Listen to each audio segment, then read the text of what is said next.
From the start of the First World War, Germany seized on Britain's greatest weakness, a vast empire, hard to defend, fatal to lose. The gamble was that Britain might risk everything to protect it, even victory on the Western Front.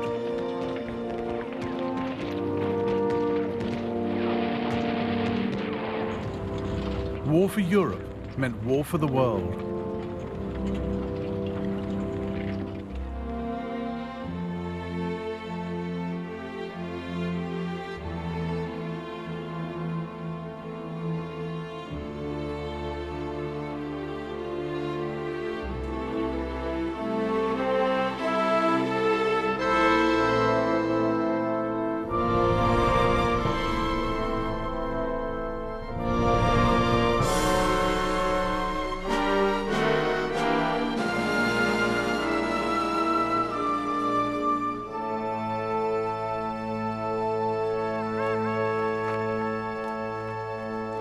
It was Germany's idea to take the war beyond Europe, but it wasn't a bid for expansion, let alone world domination.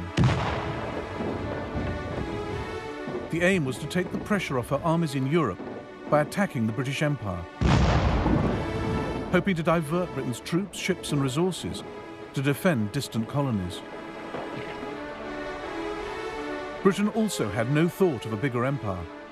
She just didn't want to lose the one she had. So while Germany wanted to open the war up around the globe, Britain was desperate to close it down.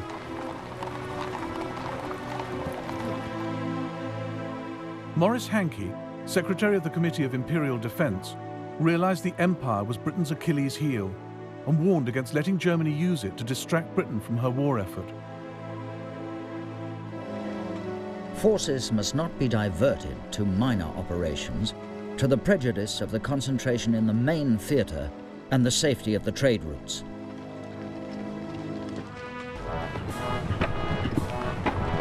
"15 years before, Germany had proclaimed herself an empire builder.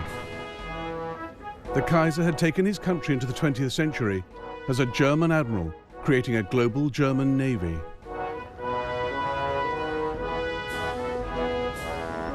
Weltpolitik was the big idea, a policy of overseas imperialism, the brainchild of his foreign secretary, Bernhard von Bülow. The days when the Germans left the earth to one neighbour, the sea to another, and kept only the heavens for themselves are over. We don't want to put anyone in the shade, but we too demand our place in the sun. Germany had come late to the game of empires, but by 1900 she had Togoland, Cameroon, German Southwest Africa, now Namibia, and German East Africa, now Tanzania. Her flag flew over patches in the Pacific, New Guinea, Samoa, and Micronesia. She had a vital toehold in China, at Tsingtao, where she recoaled her ships and brewed beer.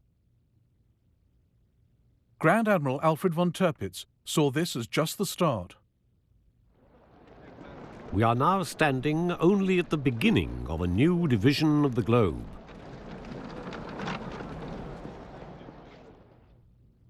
Germany alarmed the world with her imperial tub-thumping. She eyed up Puerto Rico and considered pouncing on the Panama Canal the minute it was completed.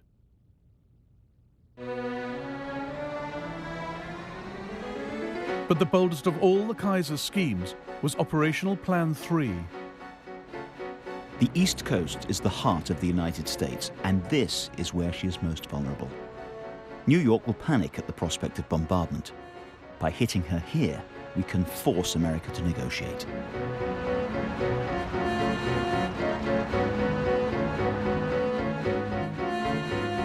Germany's secret plans from 1903 to attack the eastern seaboard with 60 ships and 100,000 men, to shell Manhattan and capture Boston.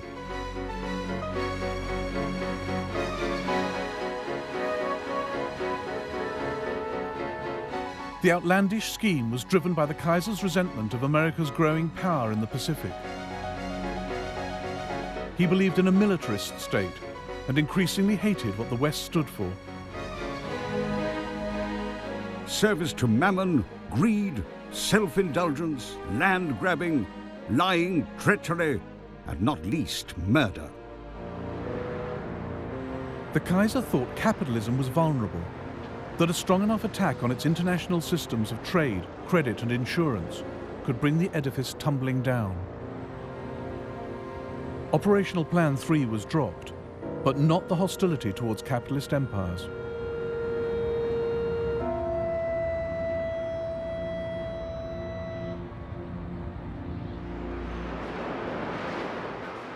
By 1912, Germany had traded in Weltpolitik for a more realistic policy.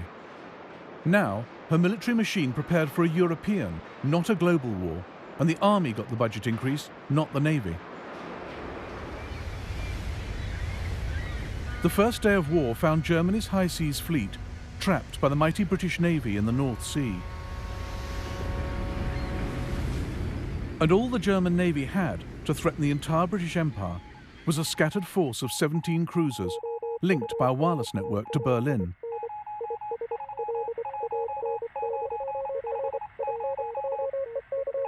There was the Königsberg off East Africa, the Goeben and the Breslau in the Mediterranean, the Dresden and the Karlsruhe in the West Indies, the Leipzig off the west coast of America. But the greatest concentration of cruisers was Admiral Graf von Spee's powerful East Asiatic Squadron, based at Tsingtao in China.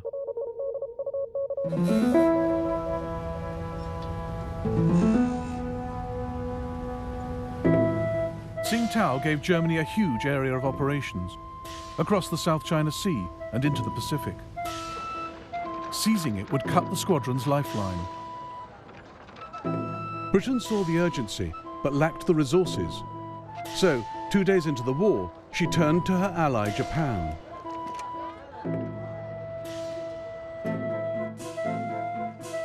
Japan was a growing power. Britain's call for naval help suited her ambitions perfectly.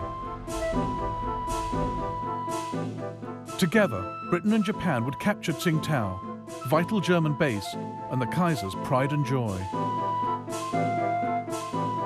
It would shame me more to surrender Tsingtao to the Japanese than Berlin to the Russians.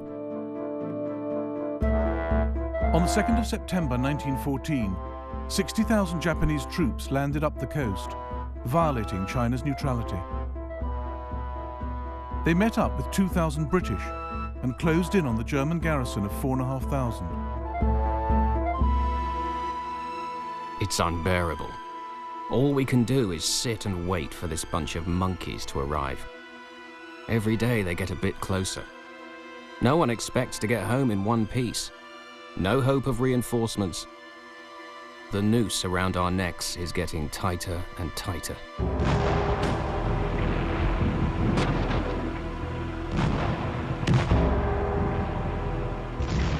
For a solid week, the Japanese battered Tsingtao. On the 7th of November, they entered the town in triumph. Some Germans sneered at the token British force for getting the Japanese to do their dirty work. The brave British. They played no part in the capture of Tsingtao, but they joined in the victory parade. As they went by, we Germans were ordered to turn our backs on them. The English complained to the Japanese commander, but he simply said, "Well, we can't repeat the whole procession just because of that."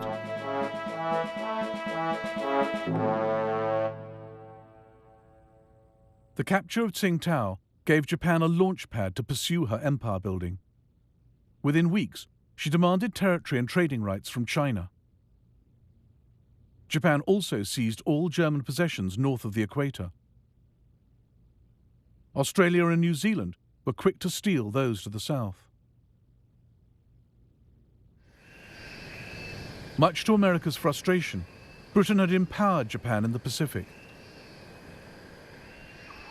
Key stage in a process that would lead, a quarter of a century later, to Pearl Harbor.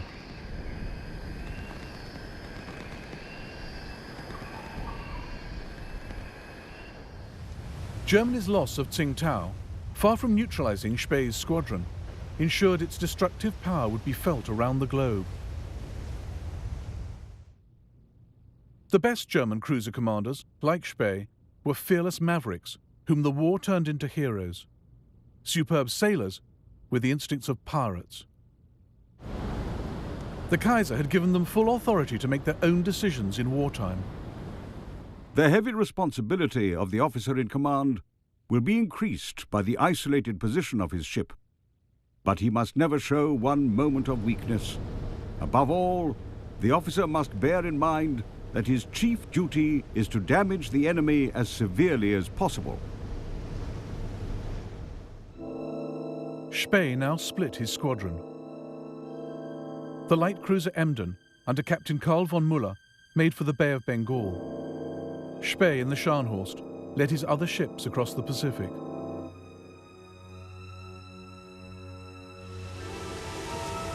I'm quite homeless. I cannot reach Germany.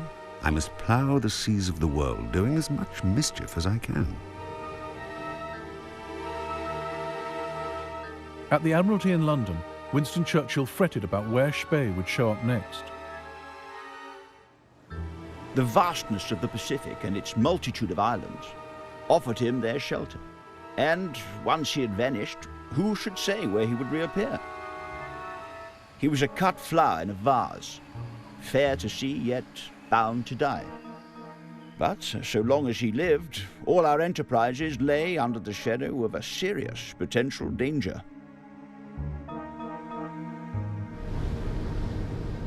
Spee had a constant worry. Cruisers needed coal every 8 or 9 days or they'd be dead in the water. He made for neutral Chile, where he had coal waiting for him.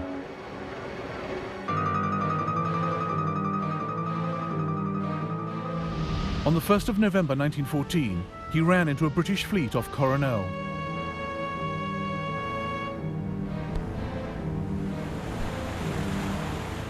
The battle which followed inspired a post-war feature film. The British commander was Admiral Sir Christopher Cradock, under orders from London. It appears that Gneisenau and Scharnhorst are working across to South America. Be prepared to meet them in company. Cradock had one ship that could outgun Spee's fleet, but she was slow and had been left behind. Now Cradock raced towards enemy ships better armed than his. He had ignored his own rule of thumb.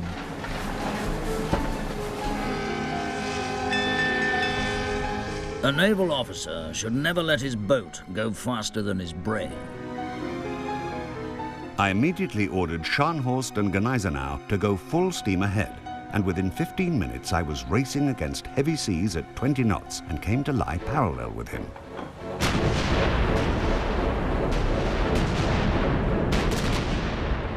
Cradock's ships were no match for Spee's. Good Hope and Monmouth were obviously in distress.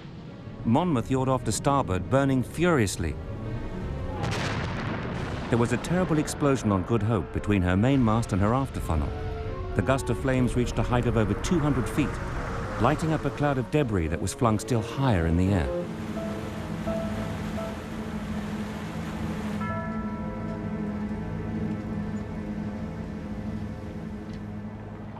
"1,600 British sailors were lost. It was Britain's worst naval defeat for 250 years.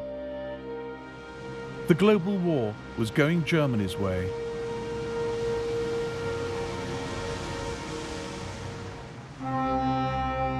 It is only when you get to see and realize what India is, that she is the strength and the greatness of England. It is only then that you feel that every nerve a man may strain, every energy he may put forward, cannot be devoted to a noble